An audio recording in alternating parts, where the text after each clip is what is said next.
Pickaxe.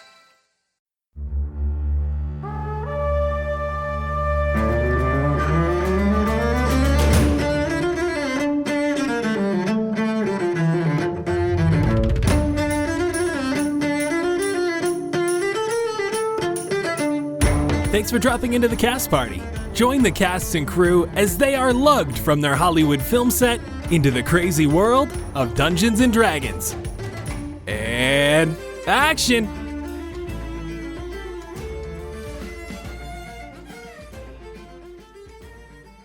This is a one-on-one introduction session between Sebastian and the director. The rest of the party was not present for this interaction. Sebastian, you start to experience a very similar sensation. You are used to it. You've felt this before, but in this case, you're lacking control like you normally do. You're kind of like sitting in the passenger seat of a car and are along for the ride as you teleport through space with Valentine. All of a sudden, you appear in a lavish room. It has very similar aesthetics to the rest of the mansion, though it is a bit more active here. There is a woman here playing the harp lightly in the corner of this room.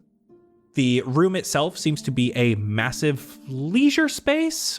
There's ceilings 60 foot tall, have ornate carvings along them. Even the supportive beams are lathered with carvings and paint. There's a grand piano here, currently closed, a large couch made of leather, different large tables, some with food, others with games splayed out. Absolute luxury all around you, everything you see. From the chandeliers above, the pelts on the couch, everything down to the silverware and cloth napkins. As you glance around the room to get your surroundings, you do notice it's just two parallel walls about 20 feet apart that just come out from a side wall here, making a small 20-foot box with a single wall missing. Inside, the walls, floor, and ceiling are all white, pure white. And that contrasts heavily with the rest of the room where there's this regal red paint on the walls, large paintings of figures, ornate sculptures, or taxidermy covering the walls. This area is just extremely empty. As you look around, you see Valentine. He gestures to a nearby server, of which there are many standing around, arms folded behind their backs, standing upright and staring forward with smiles on their faces. This server quickly moves to a nearby table and pours a glass of red wine and hands it to Valentine. You currently feel like this man is your dearest friend, though someone you don't know a ton about. You have control over your body and what you say, though his charm creates a familiarity and an intimacy between you two. Ah, that's better. I am sure your friends back there weren't trying to harm you. They are just misunderstood as to what is happening. Do they have any way of contacting you?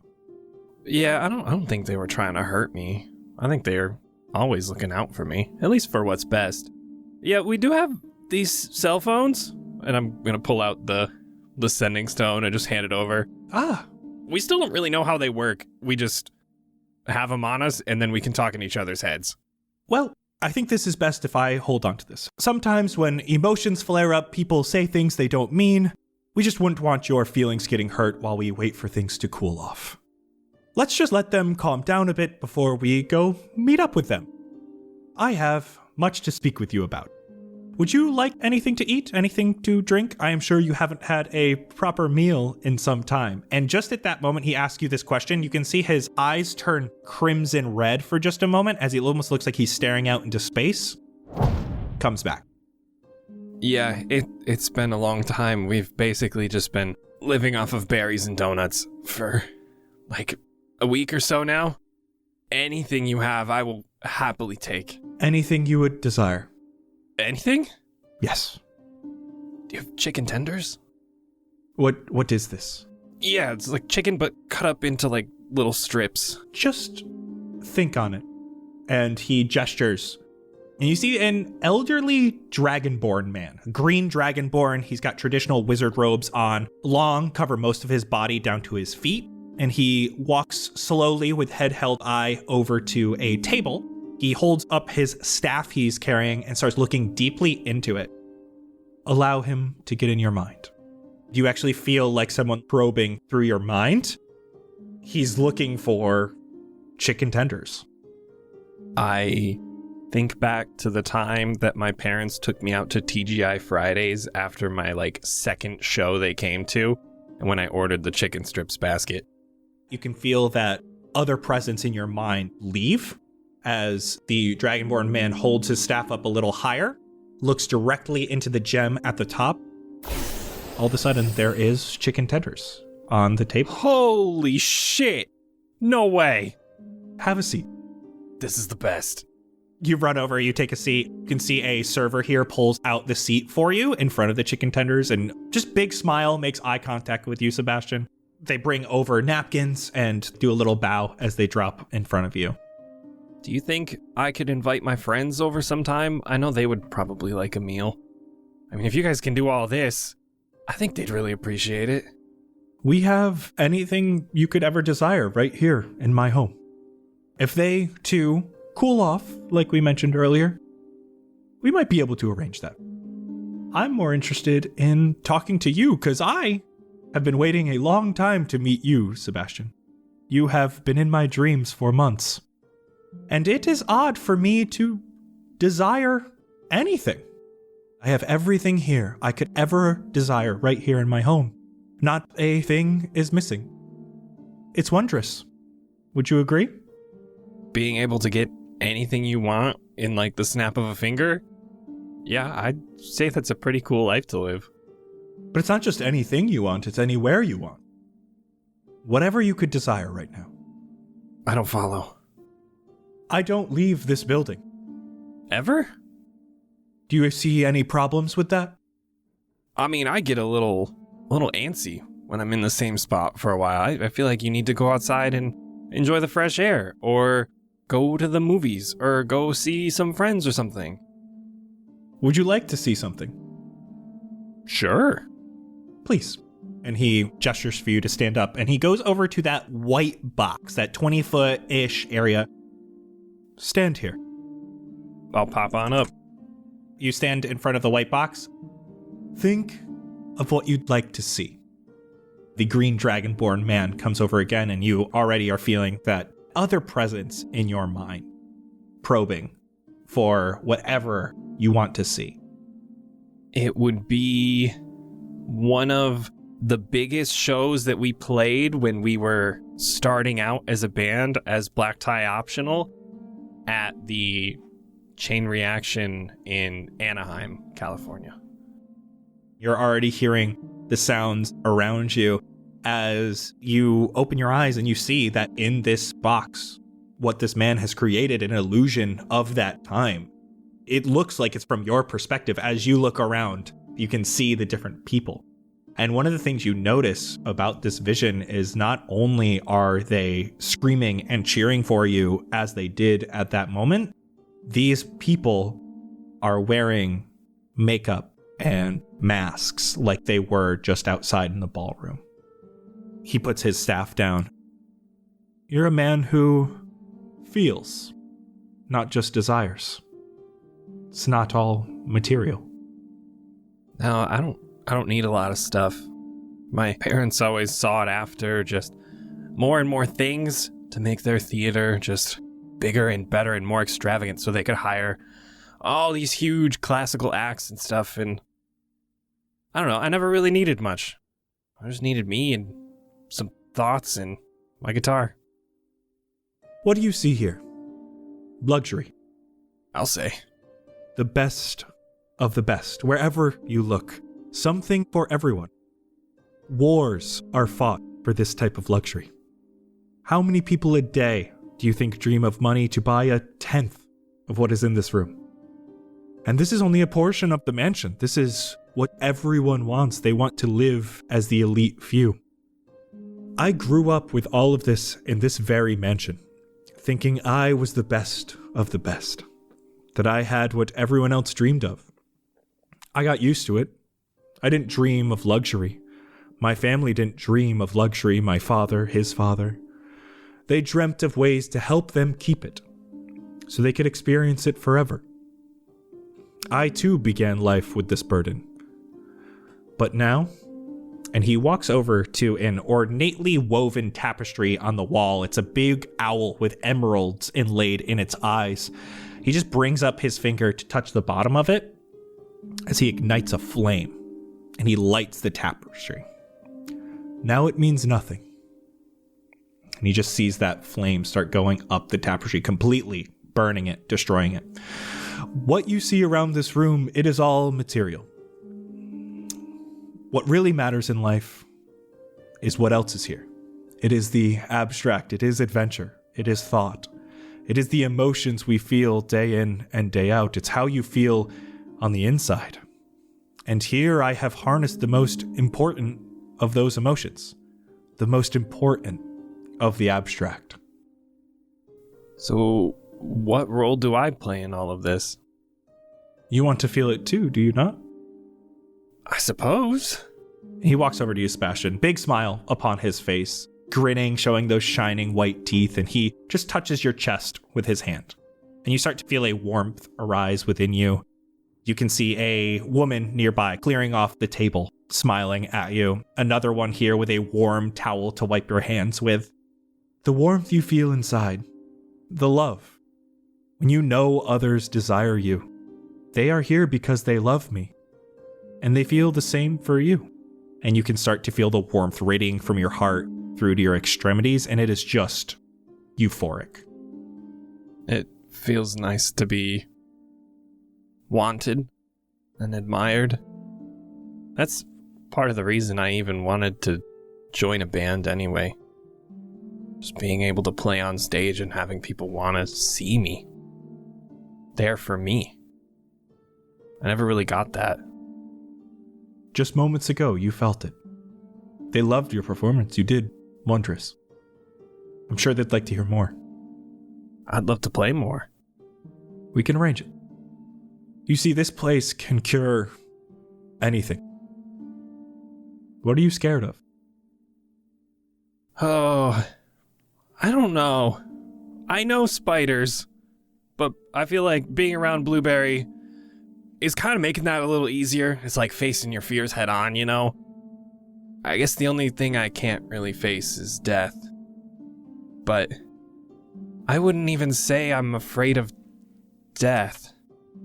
I think what I'm afraid of most is dying before I can live up to my potential.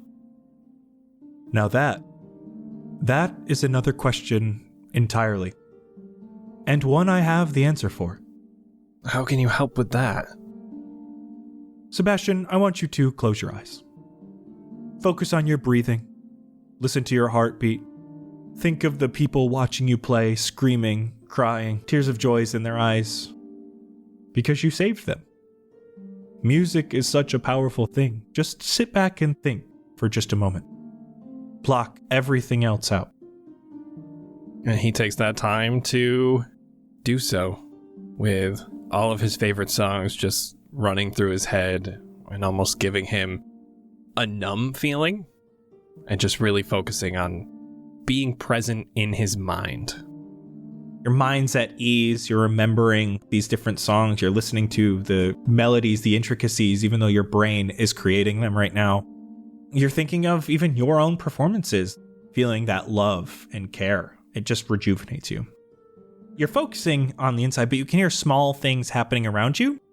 You're in such a trance that it's quite sudden when you feel a hand on your back. Come. Snaps out of it. All right, where are we going? What next? What's next is the answer. He gestures to a spot which just had a rug over top of it, as well as a couple other furniture pieces. And there's a large opening in the floor that's just come out of nowhere with a staircase leading downward. He begins walking down the stairs. I'll descend right after him. As you descend the stairs, we jump back to the others. Hello, everyone, and welcome to Cast Party. My name is Colin McManus, and I will be your director for today. I am joined by my Sebastian-less cast and crew. Wait, no. Ryan McManus. Hi, Ryan McManus. I'll be playing Sebastian. Who's that? You threw him off his rhythm. Who's gone? End of intro. Now, who never usually went to the extravagant ballroom and massive theater that his parents owned. He was forced to attend functions there in his young age, but slowly became more and more rebellious to being there, as the people and the music just never really suited him, either sneaking out early or just downright disappearing before the functions began.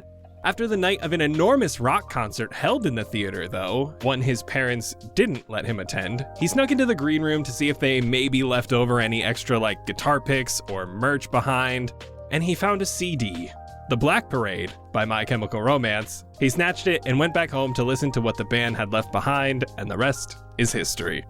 Anna Brisbane. Blueberry Sky, elven druid actress whose first R-rated movie she ever saw was An American Werewolf in London when she was 11. It definitely gave her nightmares about werewolves for years until she starred in a werewolf movie at age 19 called Fear the Moon, specifically to confront her fear, and it worked. And since the film wrapped, she hasn't had a single nightmare involving werewolves, but she's questioning whether it was worth the 3 hours in the makeup chair every day she had to film a wolf scene. Nigel Deacon. What's Bubblin', Xander Gucci Supreme, who is a staunch believer that there isn't a difference between most, if not all, soaps and cleaners. Shampoo, body wash, bar soap, conditioner, shaving cream, toothpaste, dish soap, dog soap, car soap, face wash, mouthwash, detergent, both laundry and dish, Windex, and even root beer. He's used them all to clean himself when he showers and hasn't noticed a difference yet. His hair and skin remain weirdly flawless. Now, you might say it's the Dracula blood in him, but I think we all know Xander would just say he's built different. And you wanted to make fun of young me for using horse shampoo? That's why I was laughing in my head because I was like, wow, that's weirdly on point. I worked at a Sephora for a long ass time and was studying all the skincare. So with every single one, I was like, Well, that's like I brush my teeth with shampoo. no, I wash my hair with toothpaste instead. Oh. I'm imagining you using a toothbrush to scrub your armpits with the toothpaste on it. Yeah, no. There you go. It get all twisted up in the bristles and Get into the nooks and crannies. Dog, I shave. I don't have to worry about that. I shave my armpits. Vince Perito. Jett the Boulder Chambers, who does not shave his armpits, but he's not always the best with his money. One example being, when he was a kid, he wanted to make his mom and dad proud and raise some extra money for them. So he, at one point at school, heard something about Beanie Babies. Growing up, he decided to take all of his allowance money that he got and buy more and more Beanie Babies and hide them from his parents. To this day, he still has been collecting Beanie Babies, thinking that they will make a comeback, and he has invested many of a dollar into Beanie Babies that he's slightly embarrassed to admit. Oh no. Does his mom know about them, though? No. Parents still do not know. I'm sorry, are you my dad? It's like I forgot what it's called. It's like the weird, where all these dudes are buying those pictures online. Oh man, I forget what they're called. Oh, NFTs? NFTs! Fucking NFTs, These dude. dudes Jesus are buying Christ. these pictures online! Fucking Fucking NFTs, I mean, it bro. worked, dude, because I avoided the plague of people being like, you want to sell True. NFTs? And I'm like, no, I would like to not go to hell. What if the F stands for feet? Ew! Oh. Non-feedable tokens. How much are they? Vince is in now. Nigel, how much we talking? I don't know. I'm not selling the NFTs. Nigel feet tokens? And joining us once again, we have Maisie Lynn. Well, hey, my little fun fact about Bray is she is a literal cryptid. She is in the Midwest, so if you want to use Google, you can probably guess what creature she is. Oh, yes. Oh, yes, and I did confirm with the director that she actually has been to Wisconsin, canonically. She's What? played touched or whatever. Oh, shit. Interesting. Oh, yeah. She knows about Earth. How did she get here? Let's talk about what happened last time. Bray opened the door to the party, attempting to pick the lock on the building she was in. After a bit of back and forth, Theodore and Bray let you into the communal area, where they were waiting for someone named Celeste to get back. You found out the rest of the village was empty because everyone was dancing endlessly in Diremore Manor from the effects of Valentine Malathorn. Sebastian recognized Theodore from his dreams, as Theo mentioned Celeste had similar dreams of a man that looked just like Sebastian.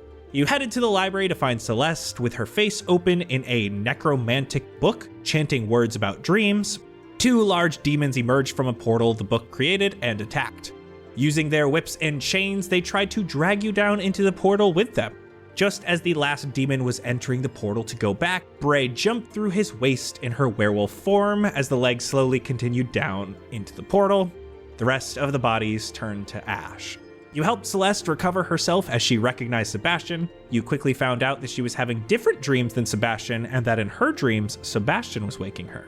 You headed back to the building where Theodore was to determine your plan of attack. You took a rest, geared up, and headed for the manor. Entering carefully through the foyer, you made your way to the ballroom where patrons danced along to no music. Sebastian, wanting to wake them up, got onto the piano and played his 4 notes. Partygoers rushed over wanting more, as Blueberry noticed one of the servers' eyes dart towards the party before going back to serving. Sebastian ended up playing the whole song for the partygoers, who absolutely loved it, and as it got quiet once again, the man from his dreams came out from a door behind the curtains. He introduced himself to Sebastian, saying he just wanted to talk. Sebastian took the man's hand as he forced Sebastian's hand up to his face so that his eyes were set on the rune tattooed on his wrist. With that, Sebastian turned to you all, just wanting to play for the partygoers, even stepping in front of Valentine. As aggression started to hit, Valentine dimension-doored away with an enthralled Sebastian. Now, Bray dives across the stage, attempting to tackle Sebastian away from the man as they both disappear. And so the scene is set. The question is, where did that dagger come from? As you see Bray dives across the stage, nearly missing Sebastian, from directly above, a dagger hits the stage where Valentine was standing, barely missing Bray. Ooh! Bray immediately dives under a table or a piano nearby. On all 4s, she's just gonna skitter under a table. You see Celeste brings her crossbow up with another bolt and is looking towards the ceiling. There's these rafters, some stuff that's holding up the ceiling. It's very decorative in here, but there are these large beams.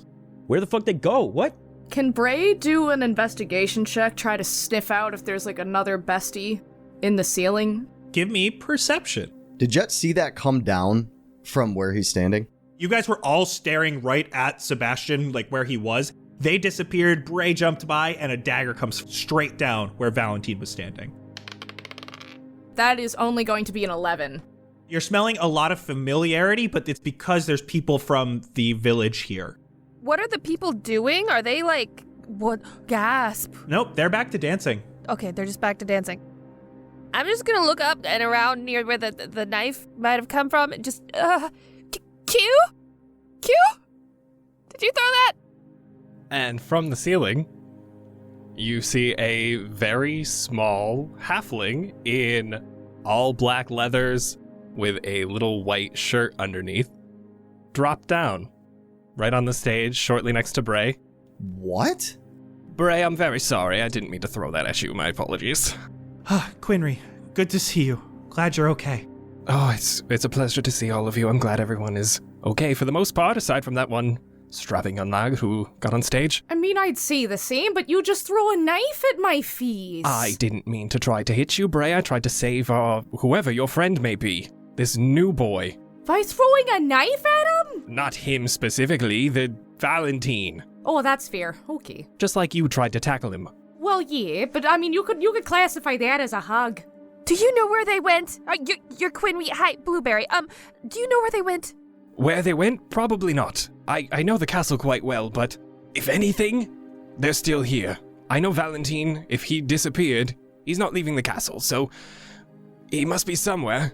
Does he have like a dungeon or something? He does have a couple places that he likes to stay, mainly in his main hall. That's where he usually stays, but getting there is a bit tricky. Is there anywhere that he brings special guests, possibly? No better place to celebrate than the main hall. What about where he takes, the people who go and then disappear without a trace and don't come back? Uh-huh. That is a great question. Why, thank you. I thought it myself. I have no clue. He has been taking people more and more recently. I don't quite know where they end up, but it just takes them deeper into the castle. It's more and more often nowadays. They go deeper down the central hallway. Have you been underground? Underground, no. I do know of the basement, though. Well, I mean, I'm down to go down that hallway if anybody else is down. She steps out from underneath the table, dusts herself off, cracks her neck a little bit. We must be very careful, Bray. Please don't go all feral on us. I only bite off the heads of people who deserve it. Thank you very much. That is true. That's what we love you for. Feral. How do you determine whether they deserve it or not? Is now the time, Blueberry? I just, that could be a relative statement. If they kill another person who didn't deserve it, then it's Chomp. How do you know if they deserved it? Well, then we go back through the list again. That's number 1. Number 2, they're mean to me. Oh. I'm delightful. And number 3, if they look like they might taste a bit good. Uh-huh. I'm just kidding. Her eyes don't look like she's kidding. Before we go any further, I'm so sorry. I didn't describe what Quinry actually looks like, just to give you more of a visual representation. Very, very tiny halfling. He has a diamond face shape, mainly clean-shaven, aside from blonde, what are they called? Mutton chops? Mutton chops? Yeah, mutton yes. chops down the way. He has just above shoulder length hair that is parted in the middle and kind of like frames his face before it goes down into a very pointed chin. Very baby face aside from the weird mutton chops, but that is Quinry. Is there anything sketchy about Quinry? Is there anything about him that I, don't trust? That, How does he smell? Quinry smells like freshly baked bread. Blueberry, you do notice as you're kind of looking at Quinry, one of these servers walks by and eyes dart towards you, a little bit of red in their eyes. And then they dart back to normal like nothing happened. I'm gonna just sending stone. Sending stone! Wait, I'm gonna sending stone Sebastian. Sebastian, where are you? How can we get to you? Tell us everything. Are you okay? Sebastian and I are just having a conversation. Oh, We will see you soon. Oh boy. Valentine just answered the sending stone. Well, at least they're still together. That's a good thing. Yeah, I mean, I don't mean to rush this along, but we gotta get him back, right? If you have any idea where we can start, Quincy. It's Quinry. My bad, bro. If you know anywhere that we can start, we gotta go, because he's not just our sound guy, he's our sound friend. We gotta get him back. Most aspects of the castle is very easy to figure out, but it's just traversing it that is the problem. Okay. If we're looking to get to the main hall, we have to go down the central hallway, which is a very big hotspot for all of the servers and Valentine himself, so just be careful. do you know of any hidden ways that we can go around to try to stay out of any, eyes that are looking around for us? Not particularly, that's why I wear this, and it looks like he's basically wearing a butler's outfit. Oh, yeah. Well, you don't... Okay, anyway, you, Xander, if you'd be willing to, scooch on over here. I do got some questions for you. Okay. Sidebar, I guess. She's gonna pull you aside, and her demeanor is gonna get a little bit more serious. All right, so I've got some good news, and I got some bad news. Which do you want first? Fuck, what's the Rock quote from Fast and Furious? You know I love my dessert before my dinner.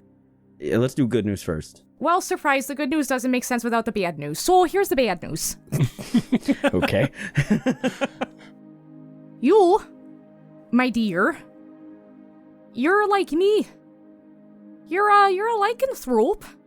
You haven't turned yet. But I mean, on the bright side, you've got me who can help you with that, kind of giving you all the, the tips and tricks of the trade. Make sure you don't kill your friends, wake up covered in blood, not knowing whose it is. Not that that's ever happened to me.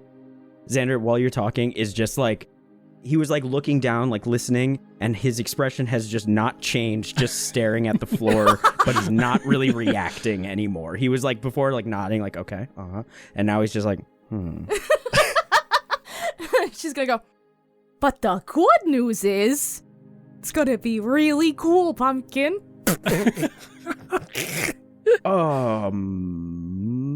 Okay. And you get a tail. Those are fun.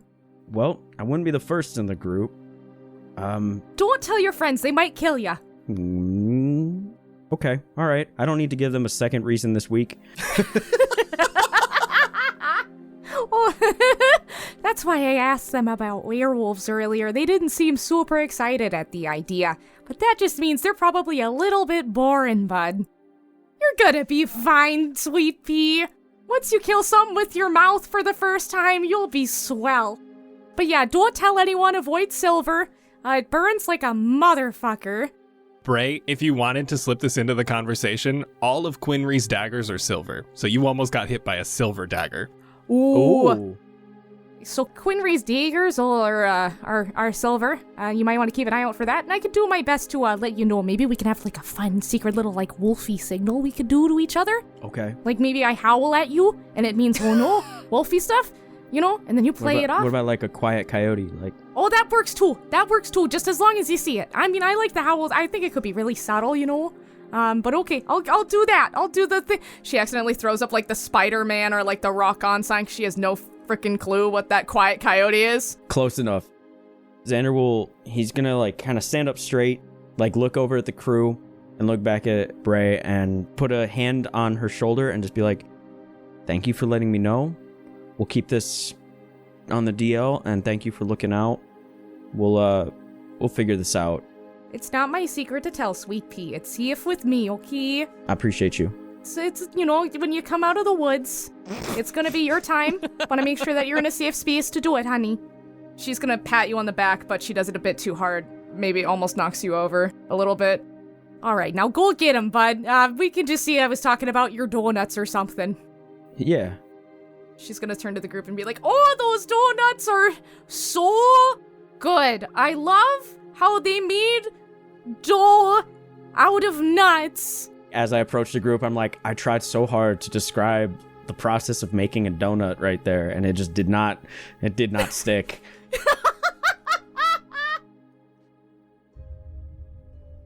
While they're doing that, I'm gonna go up to Quinry, and loud enough so that Jett can hear, but probably no one else. Just be like, Quinry, one of the waiters just looked this way, and I saw a flash of red in his eyes. Do you know anything about that? Not too much. I've seen it throughout all of the servers. I don't know if that means they're snapping out of it or they're getting a little deeper, but that seems to be the time that their consciousness comes back to them and they can have some sort of free will, or I really don't know. Have you noticed one that kind of breaks out of it more frequently than others? There's this one guy that I keep seeing who just gives his eyes and then goes back into it. They tend to do so when there's other people around that aren't familiar with the castle. So it could just be our general vicinity, but I don't know of any specific butlers in general that would do so. Have you seen any of them completely break out of it before? Not yet, sadly. How long do they break out of it slightly before they go back into it? Oh, I feel like it's just enough for a glance, like your friend was saying. It's enough to make eye contact or give you a slight nod or a look or a smirk of some sorts, and then it's just right back to it, mindless. How long have you been here? How long have I been here? Yeah. Depends. How long have I been here doing reconnaissance, or how long have I been here in general? Well, I mean, I guess both, now that you mention it. Reconnaissance, 6 months. Since basically Bray and I and the others, Celeste and Theo, decided to do something about this goddamn castle. Beforehand, I actually worked here. That's how I know the place so well. I was one of Valentine's servers. I worked for the Malathorns for quite a long time before all of this happened. Oh my god. That is so helpful. Okay, amazing. Hey, Xander. Hey. Xander. Okay, Xander, Blueberry, and big one? Jett. Jett. Pleasure. Hi. Hello. Quinry Silverhands. Silverhands. Can I see your hands? Oh, hey, don't touch Bray. Yeah, I love you, bud, but keep the fuck away from me. Right. Sorry, Bray. I thought that was vampires. Vampires are steaks. Wooden stake through the heart. Yeah, it's a bitch to get in, but boy, it can be satisfying. Crosses, sun, holy water. I think running water too, but that's like an older one. Okay, yeah, let's go to this main corridor. Just tell us everything we need to know. Give us all the tips, things we should look out for, be trying to do. Quinry, you take lead. We'll be right behind you. And you hear Theo from back. Celeste, I think maybe we should stay here with the guests. Now that Valentine knows we're here, we might want to make sure nothing happens to them. Or make sure if he's got control over them, we don't know what will happen. We should maybe keep them safe. Quinry knows what he's doing and knows this place better than anyone. Hey, you, raspberry. Blueberry? Me? Oh, that's what they call you. Okay, blueberry, I'm sorry. So that little, like, rock thingy that seems to communicate, is there any way that you can get it patched over to my friends here so we can, like, check in on each other? Yeah, we could pass, Xander's to Celeste, I guess. She's, like, a little bit upset that Theodore said that, and you can kind of see it in her eyes, like she really wants to go. Yes, I will take that, keep tabs, and we'll let you know if anything's happening here. Here, Jett, it's been a while since you've had a stone. You can... But wait, this is dangerous, though. Just keep in mind that, like, anything you say through here, Valentine's gonna hear it because he has the other one. Okay, but like, how many minutes do you have left on it? It's not like that, Jett. Should we do this stealthily or trying to blend in? Like, we're one of them, or... One of the two. It's entirely up to you. Whichever you think is going to work best for your ragtag group of individuals. I mean, I'm an actor, but I don't have, like, an outfit. I usually like to do this the quiet way. But that's just me. I'm down to stealth. Before we go, in the 6 months that you've been here, have you ever seen him turn these people hostile towards others at all? Is this something that we need to worry about? No one's been dumb enough to come in here since then. Fair enough.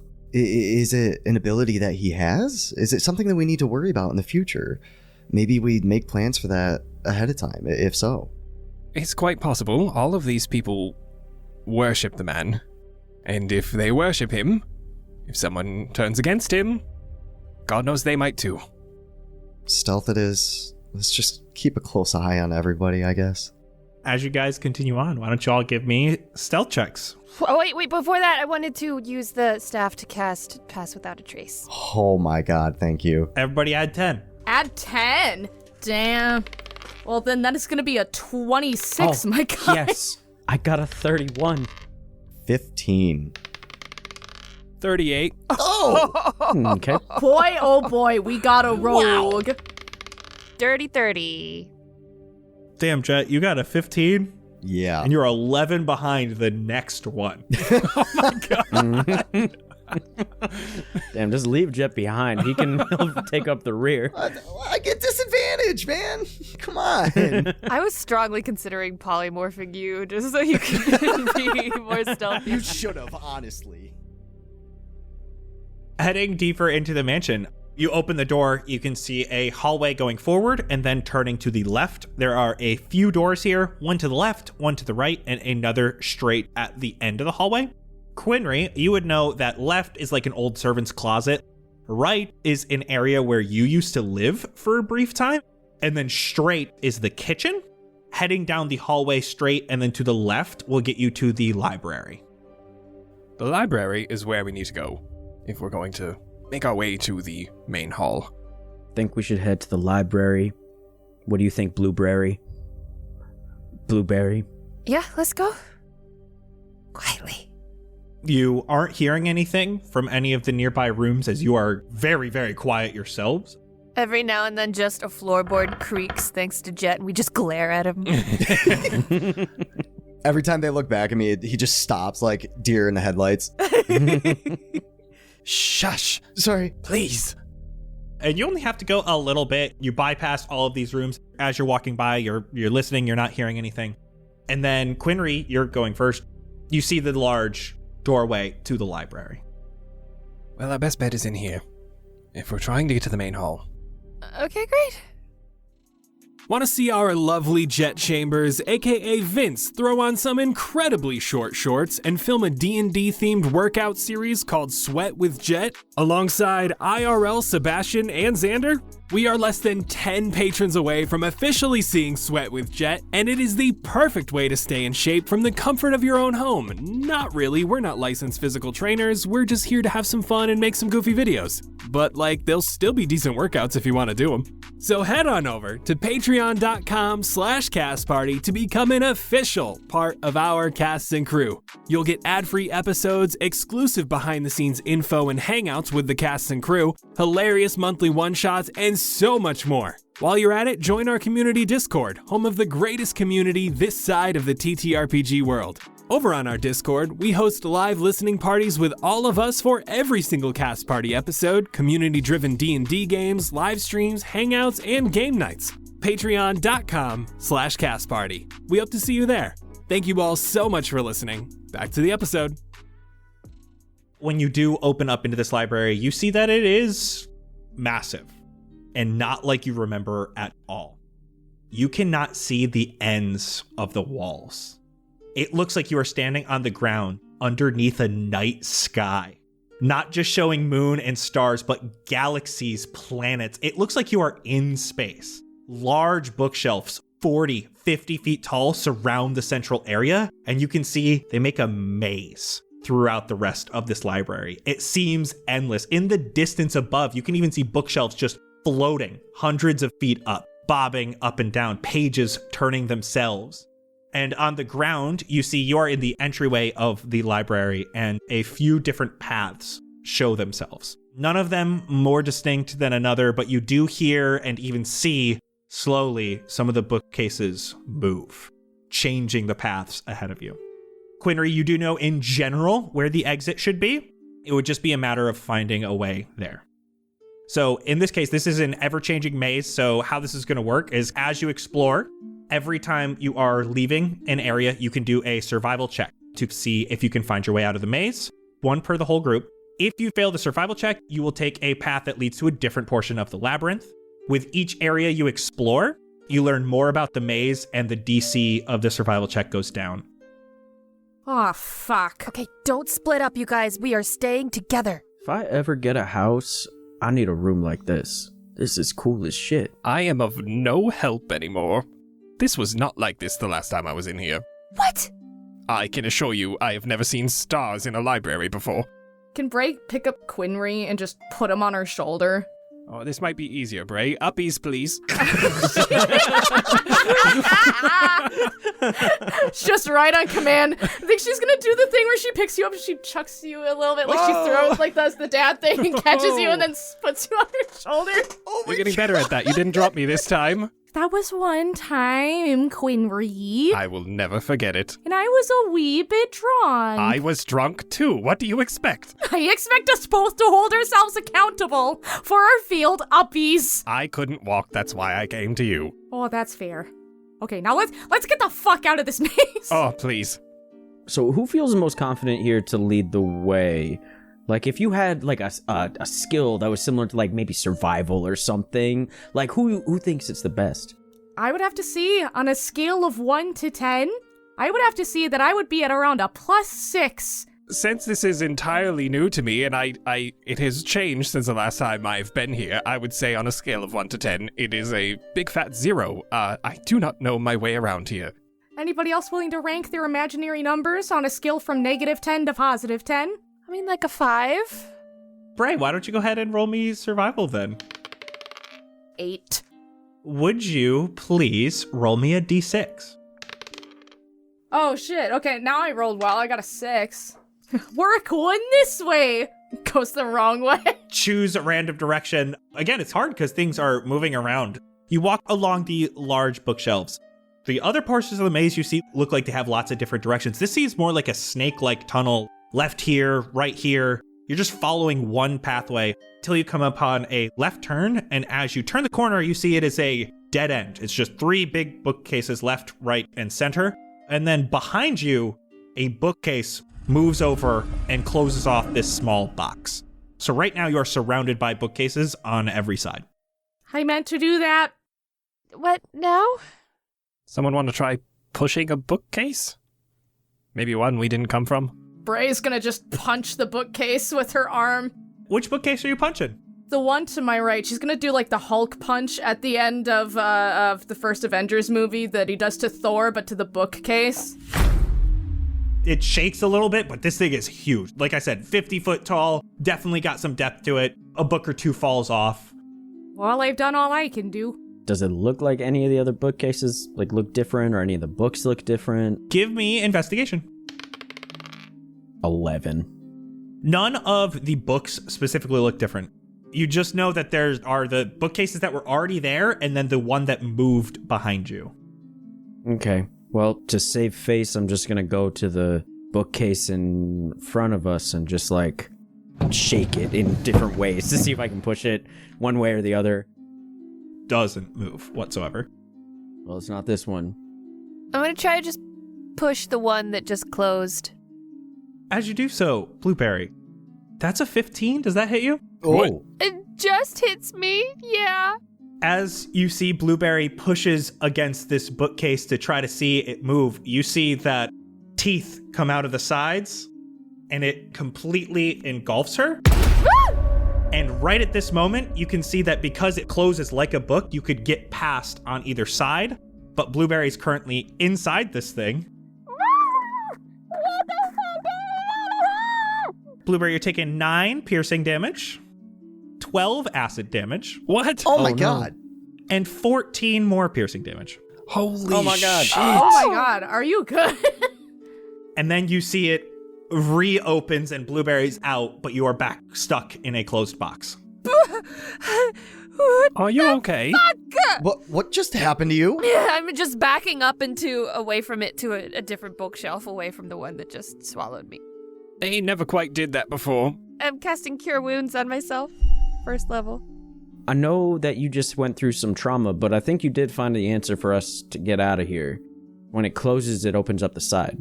Atop Bray's shoulders, you see Quinry rolls up his sleeve and he has a bracer on, and he takes a little silver dagger out of his bracer and throws it into the middle of the bookshelf.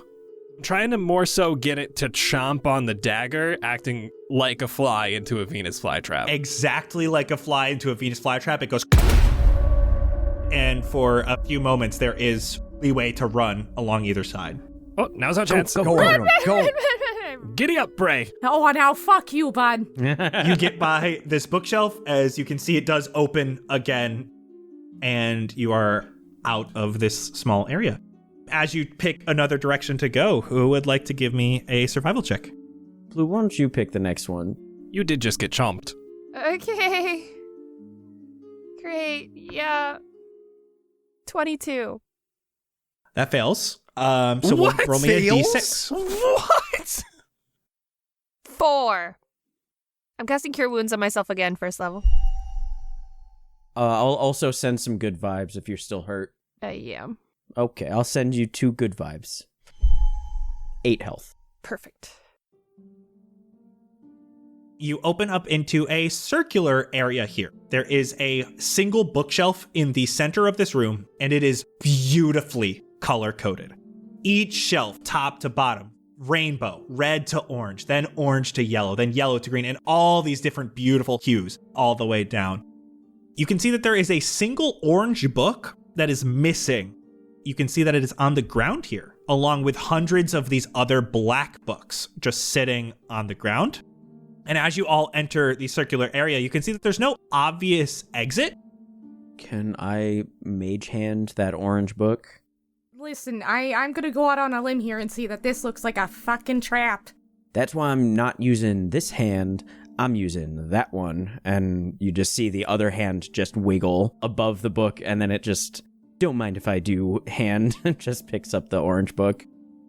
You grab the book with your mage hand, and as you lift it, it doesn't look like anything else is happening. Okay. Can I try to put it on the shelf where it's missing? You do, and you see just that beautiful rainbow hue all the way down. Across from you, a bookshelf moves and reveals a couple other paths. Okay. Well, there's one way. That seems too easy. And so I'll just start going towards the exit. Xander, you found the exit. You might as well pick next. Let's see. 9. Okay, roll me a d6. 5. Xander, you continue down this path. You open up into an area with a few bookshelves, though these are of normal height, not the large wall-like shelves around you. Specifically, this one bookshelf is full of books, except for one spot on 4 different shelves. So there's 6 shelves in total, but the middle 4 have a place for a book each. And then you can see a small return cart here that has 4 books on them. On the top of the bookshelf, just above the top shelf, you can see inscribed in the wood is one after another. I'll take a look at the books that are in the cart. You see 4 books. One thing you notice as you're reading the titles is that parts of them are capitalized. Not the whole title, a word in each is capitalized. You see airships, inflation from hell, air is capitalized. Worms versus worms, knowing the differences. Worm is capitalized. Short rest, a way to refresh, and fresh is capitalized. And then farming, garlic, nightshade, and lizards. Farm is capitalized. What was the capitalization in the second one? Worm, as in WORM. Oh, worms versus there we go. worms. I thought it was like battle of the civil war Yeah, of worms. Oh, that's why I was laughing so hard. I was like, that's a great book right there. That's a really great issue. Worms like dragon worms versus worms like ground worms. Are there books along the bookshelf, around the spaces? Did they say anything? There is 2 books on the bookshelf that have titles. On the top shelf, there is Meals from Paws, Claws, Hooves, and More, a carnivore cookbook. Book is capitalized on the top shelf. And then you see on the bottom shelf, there's also one, which says Aim for the Head, How to Slay a Hydra. And head is capitalized. Okay. So we got book at the top and head at the bottom, and then air, worms, fresh, and farm. What the fuck am I looking at right now? What are you thinking about him, buddy? Well, it's not alphabetical because airs is before book. Well, maybe we have to put them in alphabetical order? Does the book come out? Does that seem to? Book and head both feel like they are placed in there like they're supposed to be there. Like you can't pull them out. Bookworms, farm, fresh head. Nope, sorry, forgot airs. Bookworms, fresh air, farm head? My thought was that the life cycles of everything, but that doesn't seem to be it. Life cycles. What's the life cycle of a book in relation to farms? Maybe not the life cycles, I'm sorry. My thought was, we have the worms and the farming, and then the worms are in the dirt, so they would be under the farming, and then the air would be on top of the farming, because then it's just, we're going on the structural integrity of the earth. You're doing great, Quinny. No, keep going. You got it. I don't know where fresh or head comes in there, though. We'll bookmark that, though. That was, you know what, that was a great start. Xander, Bray's gonna give you a look like that was terrible. Please get us out of this. Okay, so I think it's gonna be bookworms, because that's a thing. Fresh air. Airhead. Farm fresh, because then airhead. They all lead into each other. Uh-huh. One after another. So how do we put them in order on But there? we can't move the top 2? No. So bookworm, worm, something. Bookworms, farm fresh, airheads. But does worm turn into farm? Is that a thing? Worm farm? So if you go from books to worms, that's a bookworm. And then if you do worm something, then it's worm something. And then the end would be... Oh, I see what you mean. And then farm fresh, fresh air, airhead. Correct. Yes. Okay. Like that works, what- but I don't know where worm goes. Worm farm? Yeah. Okay, so top one is going to be worm, then farm, then fresh, then air. So you get bookworm, worm farm, farm fresh, fresh air, airhead. Very clever there, Mr. Director. That was very good. I would not have gotten that on my own. From the back, you hear a bookshelf move away and revealing another location. You all are doing horribly at this. Can the big one please do it? Quinny, that is rude. He's not the wisest. I'm sorry. I'm up here. I don't want to get down. I can't pick another path. Well, I'm not gonna put you down, but you can be polite. Big one, may you please pick another path? That was perfect. Because you asked so nicely, of course. See what happens when you say please? Jett has canonically sent us down the wrong path too many times. I do fine. Thank you very much. Do you not remember that, like, mountain path where you got so hurt? Let's not bring up the past, Xander. This is a new day. Bray's gonna put her hand reassuringly on your shoulder and be like, you know what, bud? I believe in you. That's a 22. Oh my god! Damn, really? There's 3 areas here. 2 very much look like they'd go deeper into the maze, and 1 would go towards somewhere completely different. Jett decides to take that one. Here will get us to the end. And you see that you come up to what looks to be a caged-in area. Bookshelves again, all around left and right, only carpeted floor beneath you, and a door.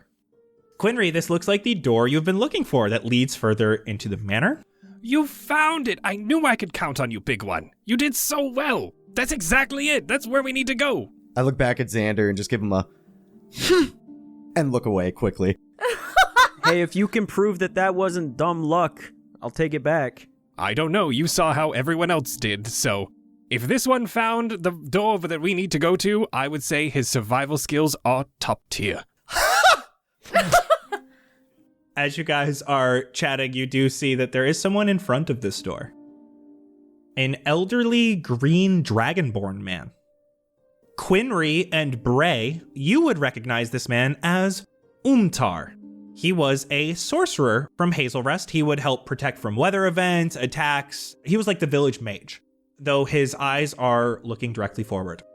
As you enter this area, he stares into the staff he is holding as he raises it up slightly, and he projects an image of Valentine.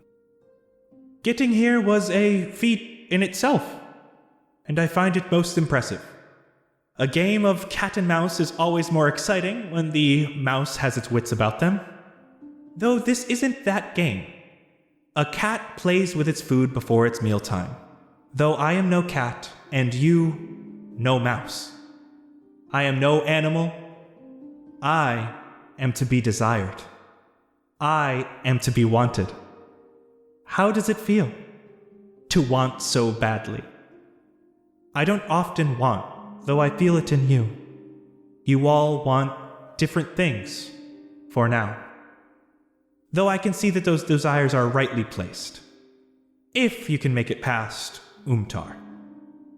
And the visage of Valentine disappears, leaving only the dragonborn man standing in front of the door, staring forward. Oh god, okay, he is from Hazelrest. Very powerful. Yeah, please nobody kill him though. Please don't. He's very good at what he does, it's just... Oh, he's so nice, wonderful guy. I don't know how we got caught up in this mess so far in, too. Does somebody have a crush on Valentine here? Because I was getting some weird vibes from that message. He's very narcissistic. Why do you think he amassed all of these zombie people? He just wants people to love him. Oh, he's like buying friends, but it's like against their will. Correct. Yeah. Anybody have a sleep spell or something? No. I want to move him. I could try to polymorph him, but then I'd lose concentration on the Pass Without Trace. I think he knows we're here. Do you want to try polymorphing? I think, if anything, polymorph him. Make him a bird. Or a frog. Or a turtle. Oh, I like turtle. I'm thinking turtle. Okay, everyone prepare an action in case this goes badly and then he attacks us, okay? So just like Okay, be you prepared. got it. All right. In case there's something, I don't know. I'm going to try to polymorph him into a tortoise. Okay, what kind of save is that? Wisdom save. He got a 15 total. Oh, shit! Oh! Yes. Oh, so cute.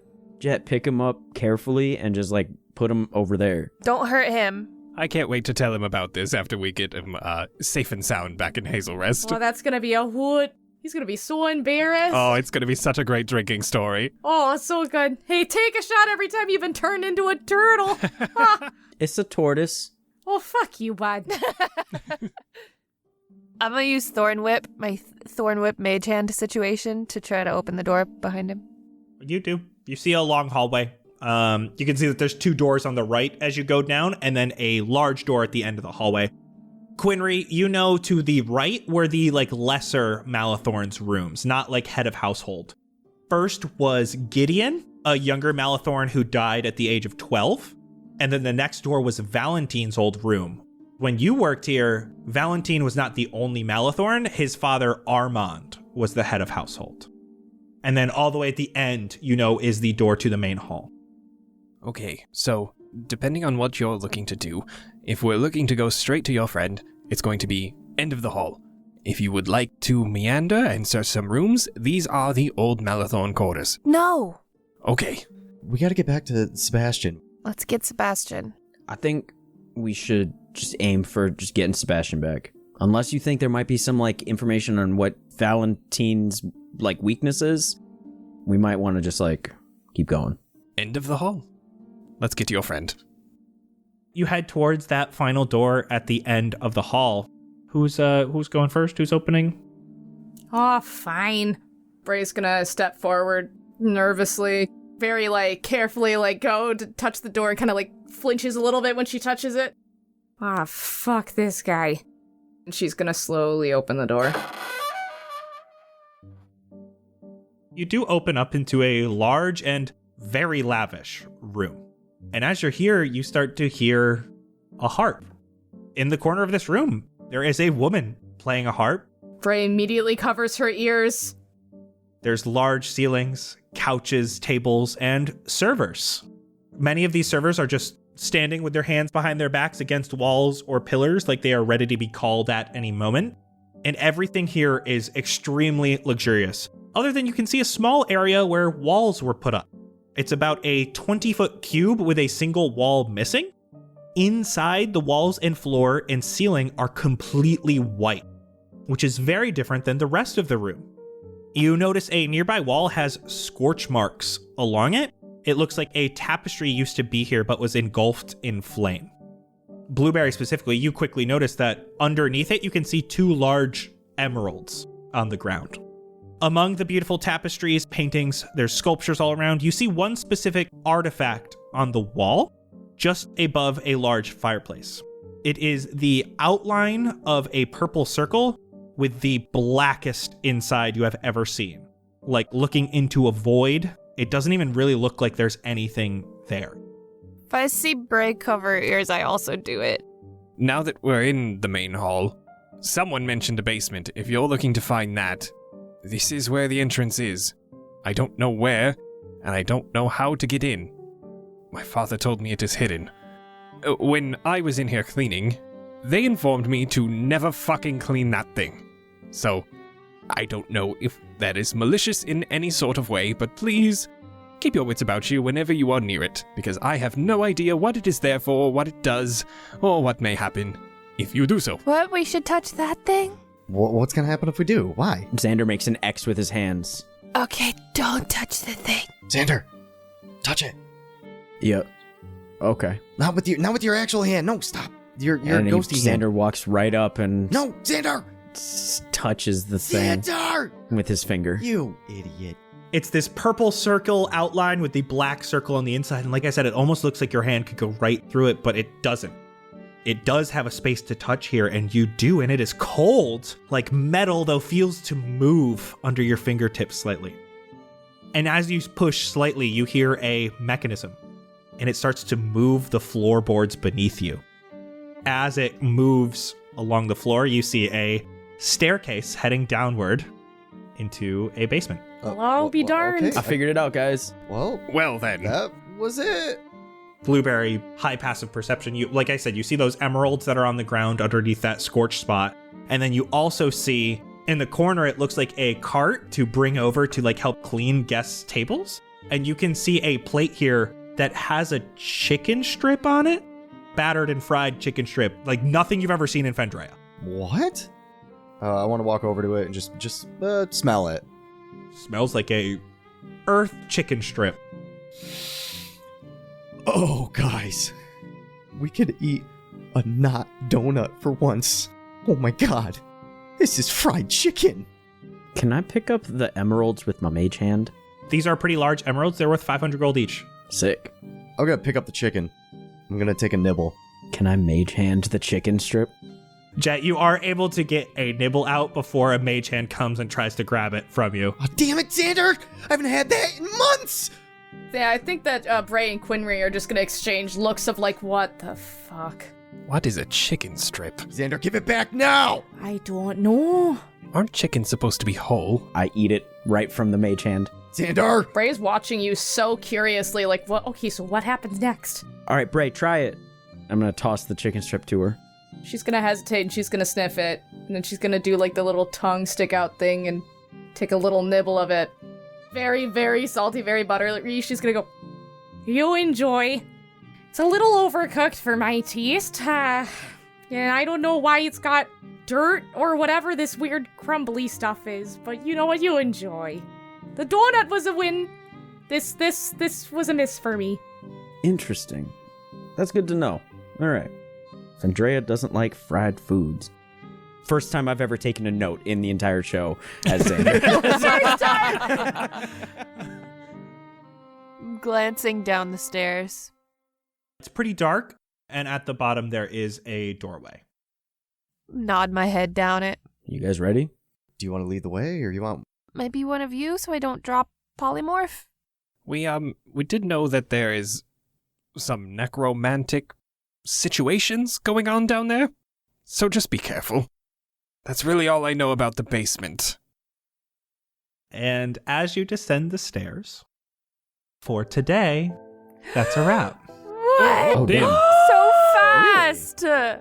Excuse me? Wow. Thank you all so much for listening. We get to see what's down in the basement next week. Patreon.com/castparty. You can join us there and get our behind the scenes episode where we talk about all the juicy goodness. And we got lots to talk about this episode because we have a new PC in the party. Super, super exciting. Maisie, thank you so much for joining us again. Where can the people find you? What do you do? Oh, thank you for having me. Well, you can find me on the Tickety Talk at Maisie Linny. Instagram is also at Maisie Linny. I also do a little bit of Twitch where I do drunk drawing sessions, which I typically do with a guest star, where we make drunken amalgamations, and the partner does stat blocks. So you can have these horrific monstrosities born from drunken silliness. You scared the fuck out of me. Hi. Sorry. DM from the other night. It just poked through to say hello. Say hello to the other D&D podcast. I literally love all of you. You are amazing. I've seen your work. You have done fantastic. I'm so sorry to interrupt. This is Brill from Dumpstat. I don't know if anybody's familiar with... Okay. I would like to play with all of you at some point. You are fantastic. I can't hear any of you. Cheers, huh? They were very impressed with Have a good one. I'm the way. very drunk. I figured. You're doing amazing, sweetie. Oh, wow. What a gem. So much. Jesus. He's such What a a gem. But yeah, so, I mean, way off topic stuff. But yeah, you can find me on twitch.tv/Maisie Linny if you want to see me get inebriated on the internet and draw some of the worst amalgamations for you to torture or titillate your players with. Thank you again for having me. Of course. All of those will be in the description below as well, so go check her out. And while you're there, patreon.com/castparty. Thank you all so much for listening, and we will see you in 1 week, because Behind the Scenes comes out then, and you just subscribe to our Patreon. Thank you so much. We appreciate it. Wow, thank you. Oh, dude, Ooh, you are my the God, best. Holy amazing. shit. That was so fast. I'm so proud of you. Thank you all. Bye-bye. Okay, bye. Bye. Bye.